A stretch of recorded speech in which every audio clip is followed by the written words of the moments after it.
De economía también ha hablado el expresidente del Gobierno, José María Aznar, y precisamente lo ha hecho sobre crecimiento y salarios. No se puede negar, según el expresidente, que en España se ha ganado competitividad por medio de la devaluación de los salarios. Para analizar todas estas noticias contamos con la ayuda del director del Global MBA con especialización en finanzas del IEB, Aurelio García del Barrio. Le saludamos ya. Muy buenas noches.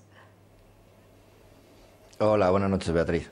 ¿Coincide usted con la previsión de la OCDE sobre el incumplimiento de déficit por parte de nuestro país?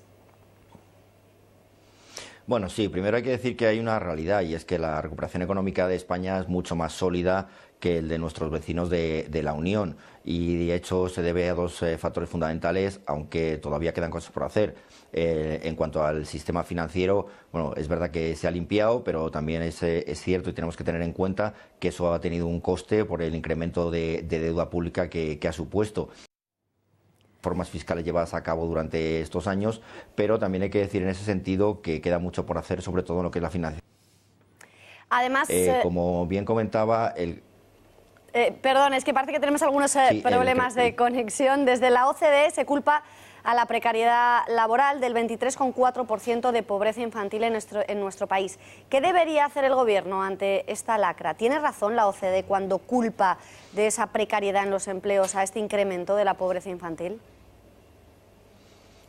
Bueno, sin ningún lugar a dudas, al final el hecho de no tener trabajo y que además esos parados sean de larga duración y bueno, la gente que tiene trabajo son contratos temporales y se genera una inseguridad en el trabajo con salarios bajos por otro lado, pues obviamente lleva a que haya pobreza infantil, sin lugar a dudas. ¿Cómo se puede solucionar? Bueno, pues vía crecimiento. Existe una causalidad entre el crecimiento y la generación de empleo. Está estimado que entre un 2 y un 3% de crecimiento supone que se empiece a generar empleo y a partir de ahí intentar también eliminar las rigideces que tiene el mercado de trabajo como se ha venido haciendo en estos últimos años, pero todavía también queda trabajo por hacer porque bueno, desde los sindicatos, las negociaciones colectivas, etcétera, etcétera, los costes por despido, incluso bueno, pues se introducen rigideces en el mercado de trabajo, eso supone una menor actividad económica y por lo tanto mayor desempleo. Estamos en un bucle. Y tiene razón José María Aznar al asegurar que el crecimiento ha sido posible en España por la devaluación salarial. ¿Quiere decir esto que si queremos seguir creciendo hay que abaratar aún más el despido?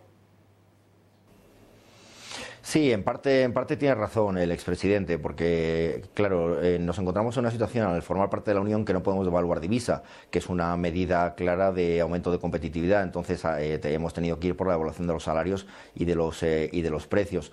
Pero no necesariamente es la única medida, como comentaba antes. Al final es el crecimiento económico el que tiene que acabar con la lacra del desempleo, que, como comentaba anteriormente, la OCDE sigue fijando en un 17,5% para finales de este año, pero sigue siendo todavía, aunque la recuperación de la economía es un factor importante y es una realidad, pero todavía con una tasa de desempleo del 17%, siendo el segundo país europeo solamente por detrás de Grecia y siendo una auténtica locura.